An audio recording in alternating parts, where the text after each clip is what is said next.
give you a little feedback on that. Somebody did that for me one time, and somebody called up because I was a drug addict, you know what I Right. mean? And they said, "Oh, he shouldn't have this. He's," and tried to this whole like set up a whole thing to just smear everything that somebody had done, just because they did felt that because I was a drug addict, I didn't deserve that money that I was getting, and shouldn't about it. So he did everything there, and she was one of the first people to donate to me. Right. Because Did she give you the money? my ex-girlfriend called him and she thought that I was, cause they were talking to conspire cause they were both mad at me. I was dating one and then the other one, because Oh, you I just was flipping getting them out. money and so they Just set flipping them out to out. destroy it and then I got nothing out to do. It was crazy cause I mean, I was, I had a couple of dollars in there and I was like, wow, man, this is really cool. This is actually, and then I started thinking about it, I'm Think like, of any question you want to this ask us. actually could give you a start, like a restart. Like when I see how much money, I mean, that's not just pennies, you know what I mean? And after I started thinking about it, cause I thought it was a joke at first, I didn't even really think about it. But, oh, man, I'll get higher, I'll just, whatever. Right. But when you sit and think about what you can actually do, and that's usually the obstacle, on it, you know what I mean? Like license, fines, court costs, Well, I got you. back child support.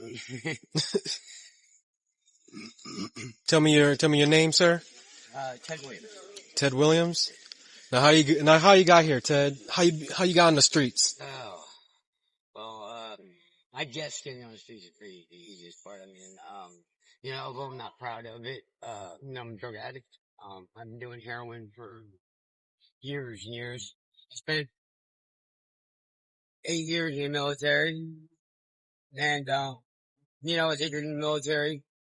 And, just like anybody else, I think how most people start off, a little bit at a time, built up the tolerance. And I just, personally, I knew right away that that was my drug of choice because like when I got my opiate and it killed that pain, I don't know if it's because I'm like ADHD plus DVD, but, I'm like always hyperactive, always had energy, but like it works the opposite for me. So like, anybody that takes speed or whatever, I try to slow down from it but when I would take opiates, not only was I dealing with chronic pain, but, also I enjoyed the high and I worked and I was like, how do I say it? Just, over, overworked, I just kept working, where I, didn't have to stop, and I liked it. And then, so as most people like not out, I would actually just, take some heroin and work and just do it again. You know what I mean? Never ending.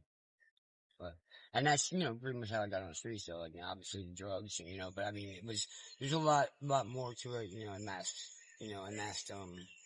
lot of pain and a lot of things. I just kind of, I wanted to get away. I really don't know. It's funny because, after actually going to rehab and, detox and trying to be a psychologist, I spent 8 years in the military. I was overseas, seen a lot of my friends die.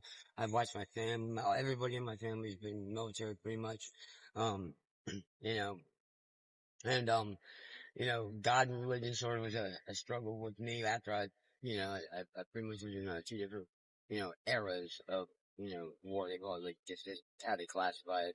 But pretty much just like, you know, the times I was in Desert Storm and, Iraq, basically I came in ready to transition the first time we were there and in Bosnia and everything was going on.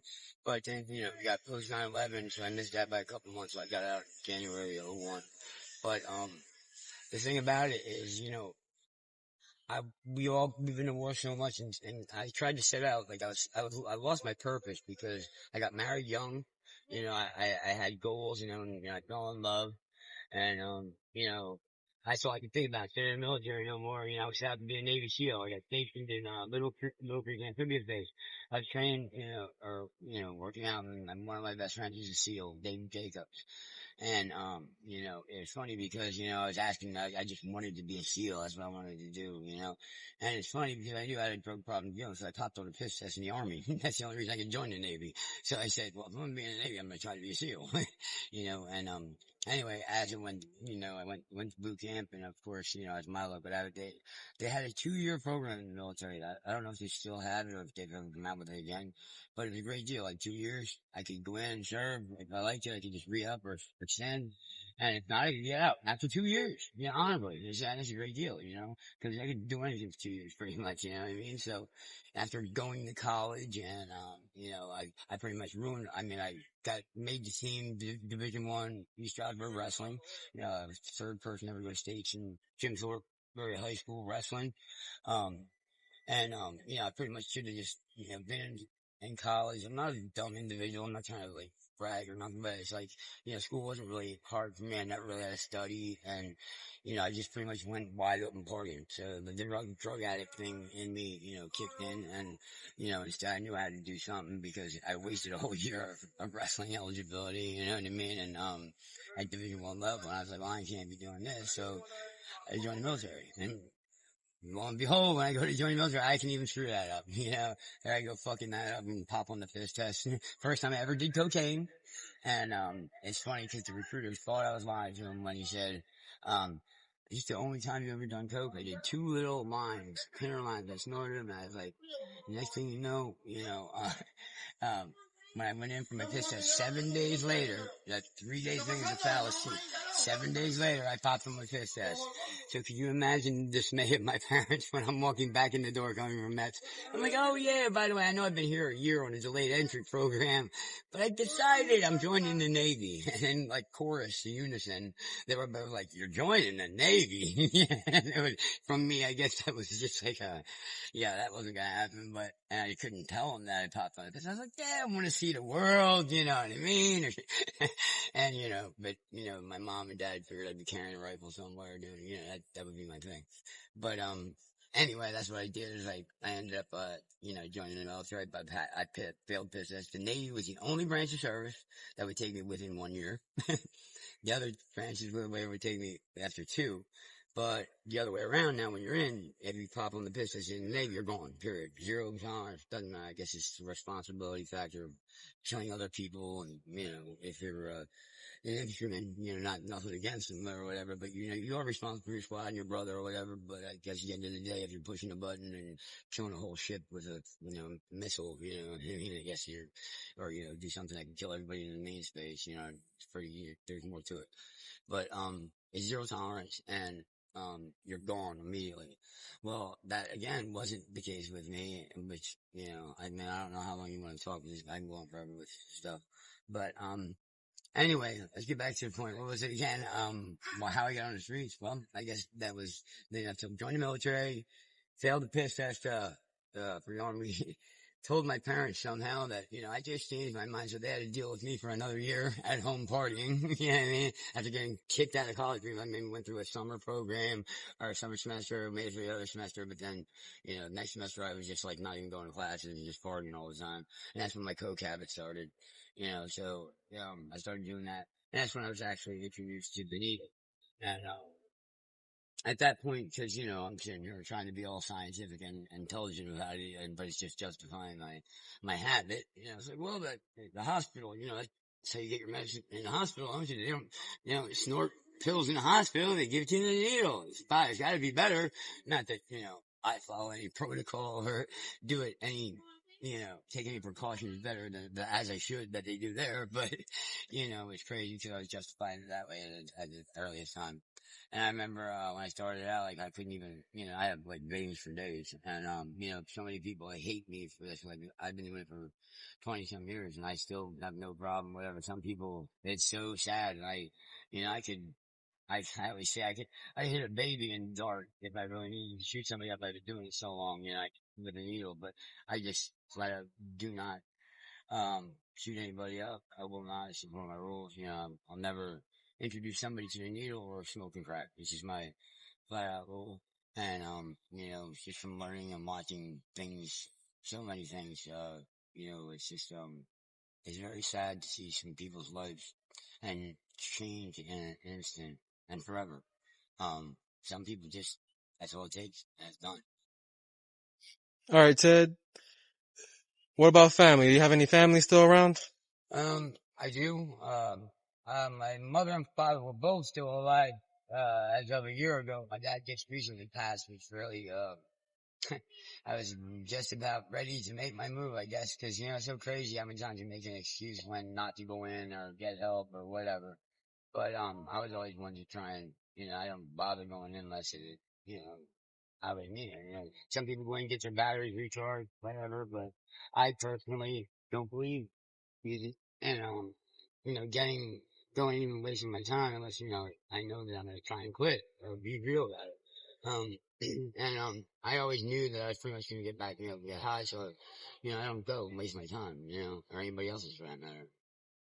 But, when here recently, my father just passed away and, that kind of held me up a little bit too, I guess. I can't really, it's kind of selfish of me, I guess, but to blame it on that or him, but, it did affect me and change my ideas. But yeah, I do have, I have brothers alive, I have 4 children that I'm not with, great kids. And, thank God for an ex-wife of mine who was an amazing, wonderful, beautiful woman. And, without her, God only knows, to be honest, and it's hard for me to even say this because I've always, expected to be the perfect dad and, I look forward to it. It's all I could hope for when I see my kid born is to be that dad, and in their lives all the time. And, that's one of the hardest regrets I have right now. But, without her, excuse me, um, without her, God only knows what he'd do. And, but to take care of, just give me a second, please. But, that's crazy. It's funny to think about shit like that, but my dad and all that shit. Yeah, let's So we'll finish get up. to it What though. would you do with your second chance? Like I said, I pretty much, I definitely know for a fact that we try not to, use, you know, drugs of any kind and try to stay away from it, try and find, some kind of alternative to, avoid it at all costs. I would make sure that, number one, like, my wife and kids, my ex-wife and kids, deserved, a much better, um, situation that they were dealt.